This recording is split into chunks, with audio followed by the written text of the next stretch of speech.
Buenos días, hermanos. Que la paz y gracia de nuestro Padre Eterno se manifieste en ustedes en esta maravillosa mañana del domingo 12 de marzo del año 2023.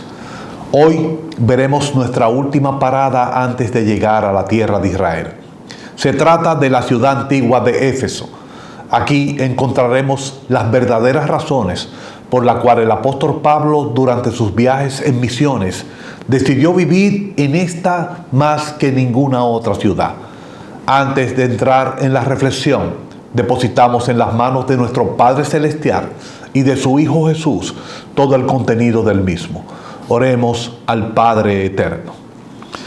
Bendice, alma mía, Jehová. Alabamos tu santo nombre, Señor.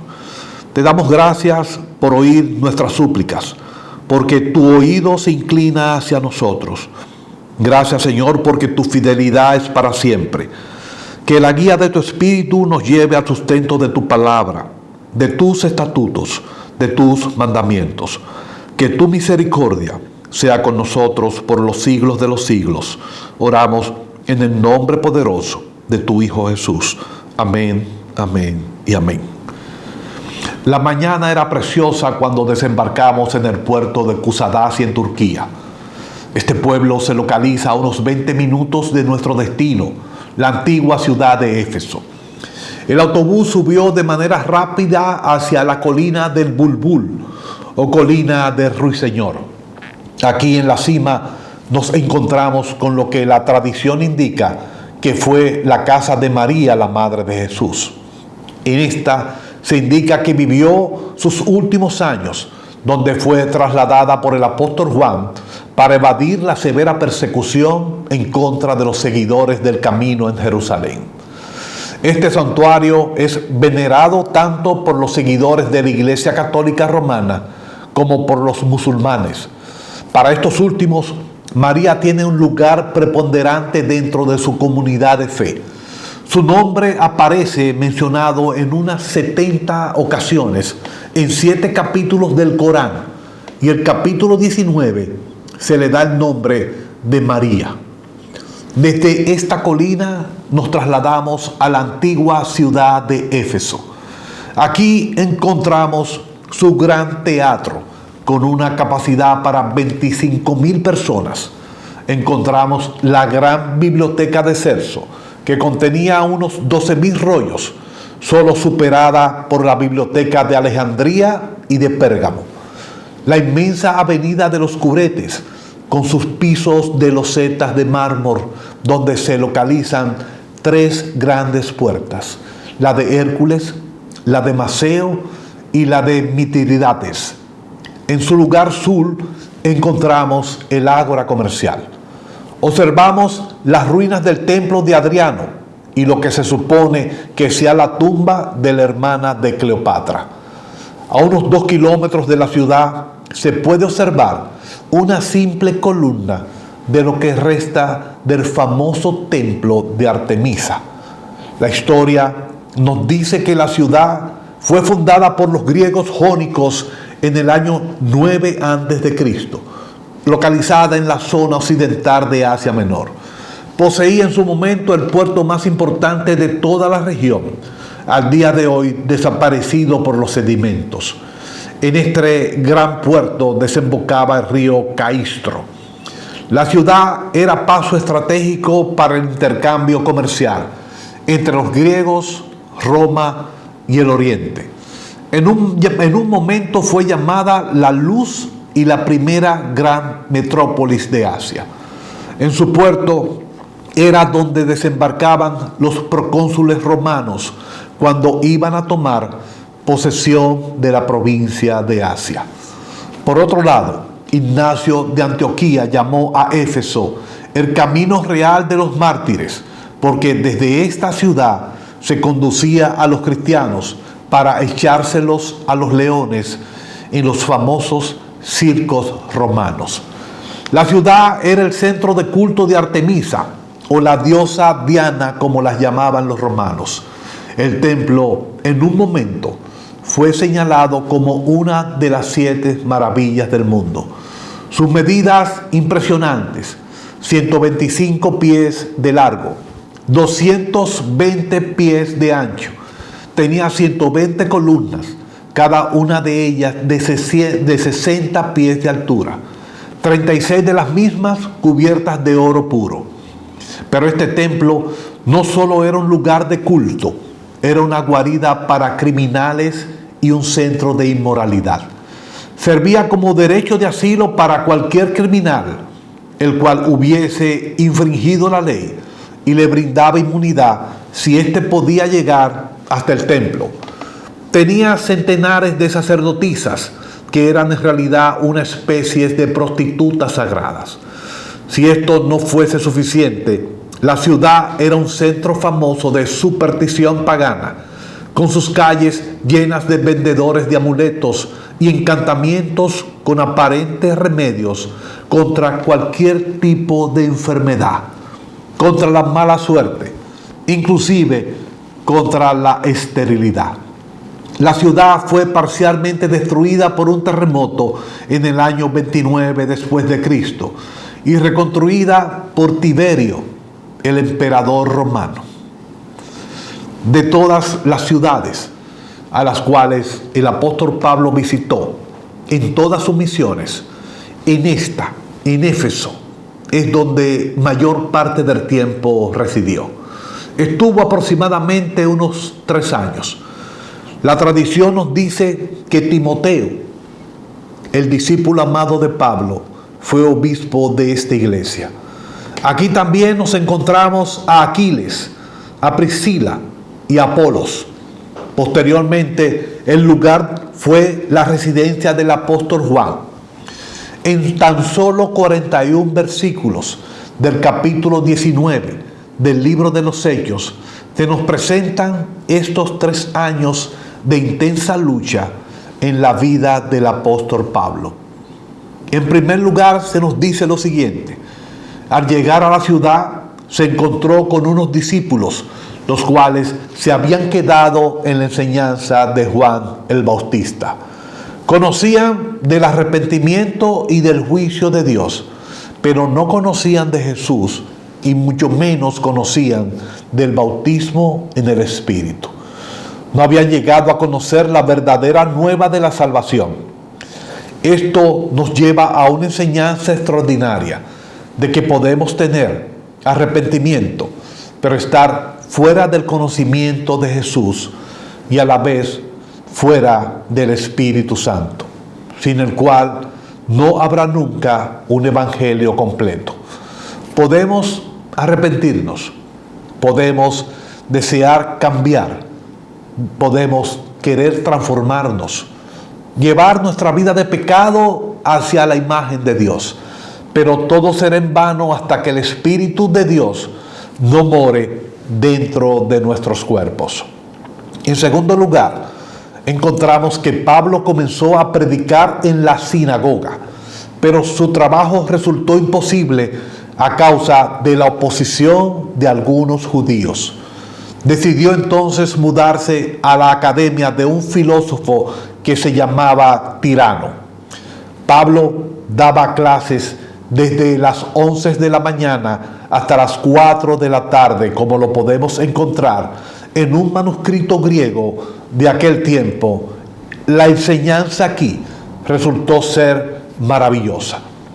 Todos los judíos y prosélitos griegos que vivían en la provincia de Asia, nos dice la palabra, tuvieron la oportunidad de escuchar el Evangelio, y con ello los milagros extraordinarios se manifestaron de tal manera que los pañuelos y los delantales con los cuales había estado en contacto la piel del apóstol Pablo se los llevaban a los enfermos para que se curaran y los poseídos quedaran liberados.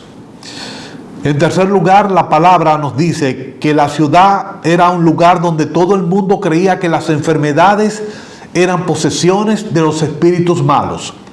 Estos se introducían en el cuerpo y por lo tanto el exorcismo era una práctica reconocida. En esta parte del pasaje encontramos un hecho extraordinario de lo que puede suceder cuando se toma el nombre de Jesús en vano. La enseñanza es que los espíritus de maldad reconocen de inmediato el nombre de Jesús el Cristo. Inclusive reconocen al siervo de Dios que es utilizado por el Santo Espíritu. Pero estos espíritus malignos no reconocen la palabra de los falsos profetas, los cuales son totalmente ignorantes de la verdad. En el caso de Éfeso, este espíritu se lanzó contra ellos y los dominó, teniendo que salir de la casa desnudos y heridos. Es aquí donde la palabra nos afirma que podemos estar en lugares donde la superstición brote a flor de piel y donde el enemigo de Dios ejerza algún tipo de influencia, pero a la vez este lugar será el ideal para poder desenmascarar a estos falsos profetas en el poderoso nombre de Jesús. Este hecho, igual que en nuestros días, debe servir para que se rompan las cadenas de esclavitud del pecado y de todas las cosas que nos atan siempre a la impiedad. Termino esta reflexión del día de hoy con relación a la antigua ciudad de Éfeso y el capítulo 19 del libro de los Hechos con lo siguiente. Muchos de nosotros odiamos nuestros pecados, pero no podemos dejarlos o lo hacemos con vacilaciones y nostalgias. La verdadera transformación necesitará siempre un corte radical. Éfeso comenzaba a cambiar y lo hacía por el poder del Espíritu de Dios y no por el poder de ningún ser humano. Usted se podría preguntar cómo podemos estar seguros de que este lugar se estaba transformando. La certeza de este cambio viene dada porque al final del capítulo 19 encontramos un personaje llamado Demetrio y a ciertos plateros formando un gran alboroto en la ciudad. Se produjo tal conmoción en contra de los seguidores del camino, el cual era el nombre que se le daba a Jesús en aquel momento. Estos comerciantes comenzaron una protesta. Todos nosotros en nuestras comunidades sabemos y hemos vivido lo que significa una protesta, una marcha o un paro laboral. Todos implican levantar una sola voz. Algo está sucediendo que afecta la calidad de vida de ciertos sectores. En este caso de Éfeso, los negocios de estas personas se estaban viendo afectados desde el punto de vista económico. Y este era el mejor indicio de que el Evangelio caminaba solapadamente a través de toda la ciudad. La gran enseñanza es que en cada lugar, en cada esquina, en cada paso que usted da en este mundo, predicando la palabra de Dios, se manifestará en un choque espiritual contra los ángeles de perdición. La misión de estos ángeles de maldad es tratar de llevarnos a inseguridades, angustias y a problemas emocionales. Y es en esta ocasión cuando el Evangelio destruye todas estas iniquidades. Su marca quedará indeleble en las regiones donde el Evangelio, donde la nueva buena de Dios se predique. El negocio con la figura idólatra de Artemisa se consumía lentamente. La seguridad material de los que vivían de este engaño estaba totalmente en peligro. Pero el propósito y el plan de Dios se cumpliría. Al final del capítulo se nos dice que el apóstol quería dar cara ante la multitud, pero algunos discípulos no se lo permitieron. La gran pregunta es, ¿estamos dispuestos nosotros a dar la cara, aún se interponga con la predicación de la buena noticia del Evangelio? El apóstol Pablo es el ejemplo a seguir. Él sabía en quien había creído y estaba dispuesto a vivir en Cristo, entendiendo firmemente que morir es ganancia. Que el Señor lo continúe bendiciendo, hermanos. ¿Dónde te encuentras? No me he olvidado de lo que estás pasando, tu inocencia ha sido robada y tu confianza quebrada. Escucho tu desesperación. Auxilio, ayúdame, ayúdame.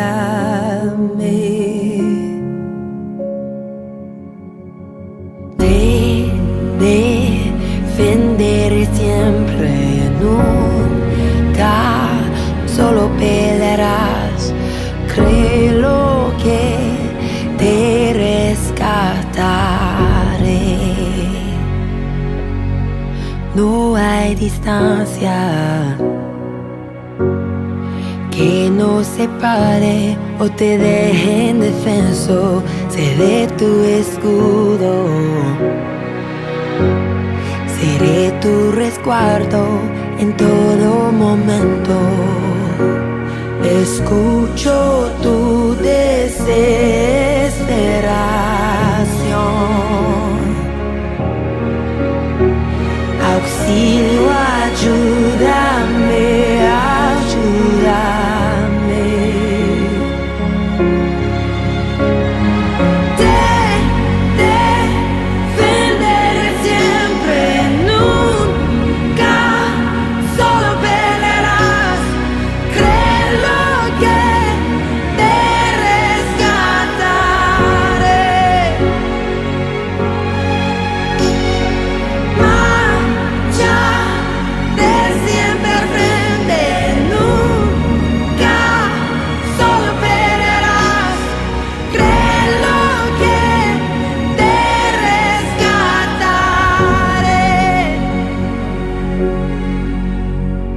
Escucho tu desesperación. Tu aliento ya no